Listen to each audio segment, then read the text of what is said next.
Ginurob ng Israel ang mga posisyon ng rehimen ng Iran matapos mataas ng alerto ang Tel Aviv dahil sa bagong opensiba ng Islamic Revolutionary Guard.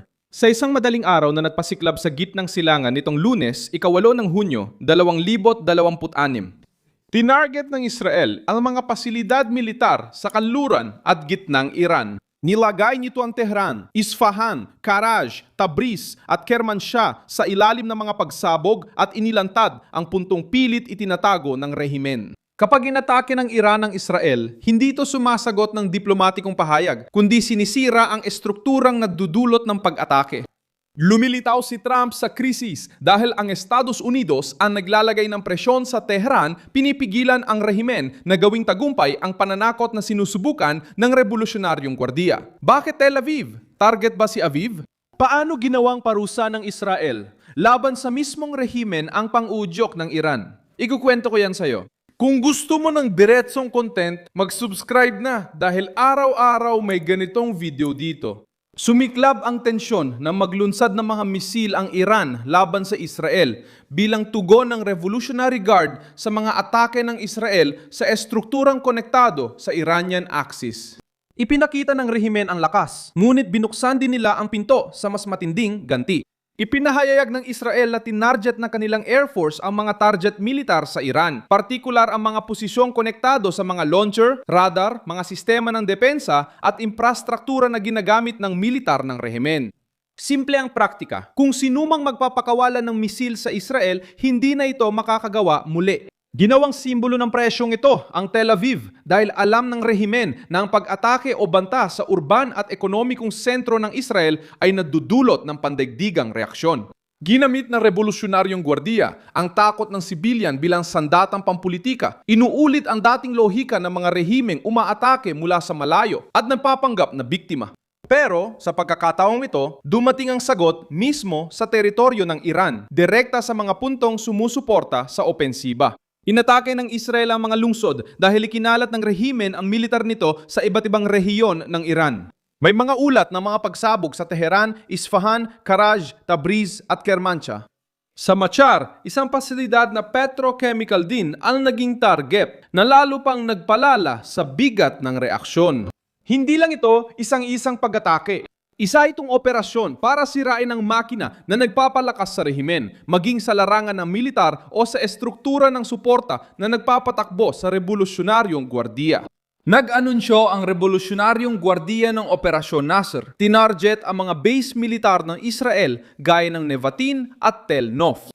Ipinadbenta ang panggalan bilang tagumpay, pero ipinakita ng resulta ang pagkakaiba ng propaganda at ng tunay na kakayahan. May mga pinaputok na na-intercept, may bumagsak sa bukas na lugar at nanatili sa Israel ang inisyatiba. Pumasok si Trump sa krisis bilang politikal na salik na kinatatakutan ng Iran. Itinatanggi ng Washington ang direktang pakikialam sa pag-atake ng Israel at hiniling ng Pangulong Amerikano na tumigil ang Israel at Iran. Ngunit ibang estratehikong pananaw dito. Gusto ni Trump kontrolin ang sitwasyon nang hindi ginagantimpalaan ang rehimen. Pinananatili niya ang presyon at kontrol ng Amerika sa negosasyon at hindi niya hinahayaan magamit ng Tehran ang mga misil, proxy o banta para makakuha ng konsesyon na walang kapalit. Diyan naipit ang rehimen. Sinusubukan ng Iran na isisi ang lahat sa Estados Unidos dahil alam nilang malaking problema ng Israel kahit mag-isa lang ito. Pero ang Israel, kapag sinupurtahan pa ng Amerika, nagiging bangungot na. Ang paratang laban sa Washington ay para sa panloob na gamit, pasiglahin ang mga kaalyado at takutin ang mga base ng Amerika sa gitnang silangan. Pero tumataas din ang panganib para sa rehimen dahil mas direktang pag-atake sa presensya ng Amerika ay maaring magdulot ng mas matinding ganting sagot. Ang krisis ay nakaapekto rin sa mga karatig bansa sa reyon.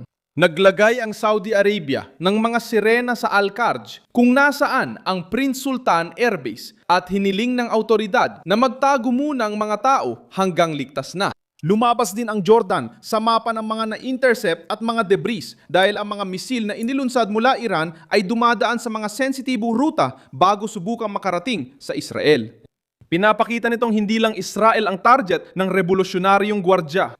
Nagpapalaganap ito ng panganib sa buong rehiyon. Sumali rin ang mga Houthi mula Alemanya sa presyon, nagpapakawala ng misil laban sa Israel at nagbabanta sa mga barkong konektado sa Israel sa Dagat Pula. Hindi na ito nakakagulat.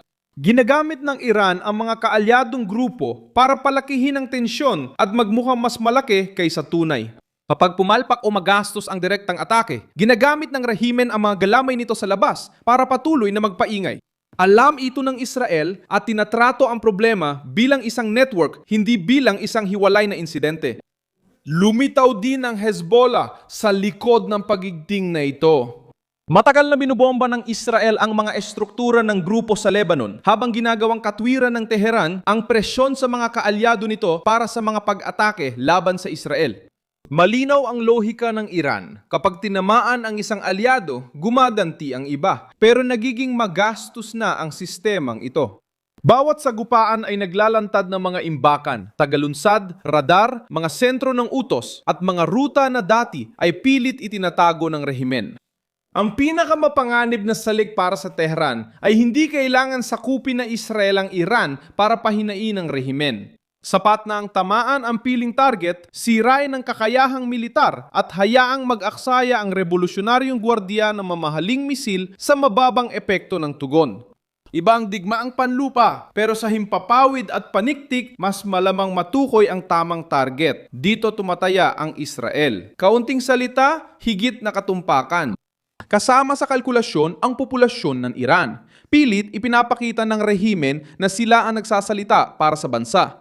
Marami sa loob ng Iran ang turing sa revolusyonaryong gwardiya bilang panloob ng mananakop, istrukturang kumakain ng pera, nagkukulong ng tao at nakikisangkot sa digmaan sa labas ng bansa. Kapag ang mga target na konektado sa militar na aparato ay tinatamaan. Kapag ang mga target na konektado sa aparato ay tinatamaan. Pinsala, kontrolin ng mga imahe at gawing kwento ng paglaban ang mga paggalugi.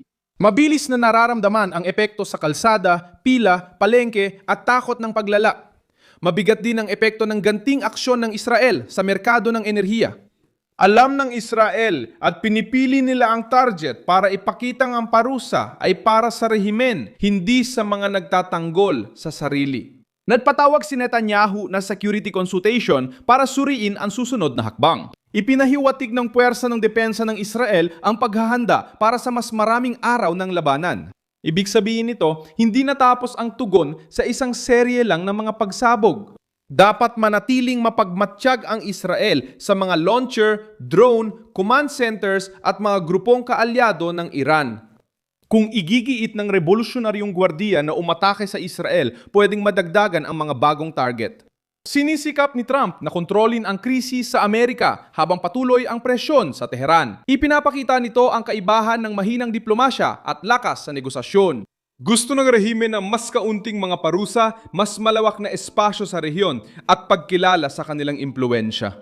Layunin ni Trump na pigilan ng Iran sa pagkakaroon ng nuklear, protektahan ng mga kaalyado at iwasan na madamay ang Estados Unidos sa maling digmaan.